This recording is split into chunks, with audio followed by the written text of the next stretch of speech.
अस्सलाम वालेकुम एवरीवन। आज हम करने जा रहे हैं प्रेजेंटेशन ऑफ डाटा के एमसीक्यूज। चैप्टर नंबर हमारा 2 है। द फर्स्ट वन हमारे पास है फ्रीक्वेंसी डिस्ट्रीब्यूशन से related MCQs. So let's start. The average value of the lower and upper limits of a class is called mid point. If we divide the upper and lower limit of a particular class by 2, then we get class mark.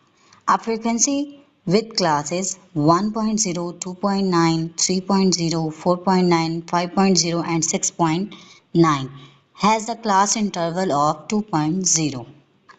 The number of classes in a frequency distribution is obtained by dividing the range of variable by the class interval. Number of steps in constructing a frequency distribution is 5. The sixth one is that while constructing frequency distribution, the number of classes used depends upon size of class.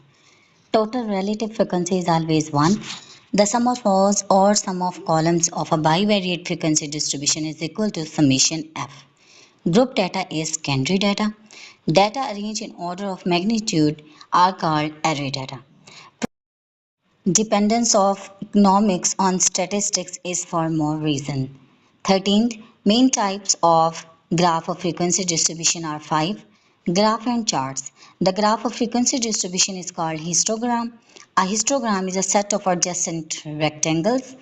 In constructing histogram, if the class interval size of one class is double than others, then width of the bar should be doubled.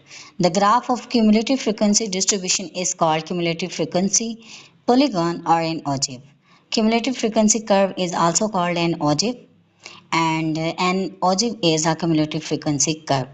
Graph of time series is known as histogram. The graph representation of time series is called histogram. Tabulation. The process of systematic arrangement of data in rows and columns is called tabulation. Now we can see the answer keys here. Thank you so much. See you in the next MCQs lecture. Allah Hafiz.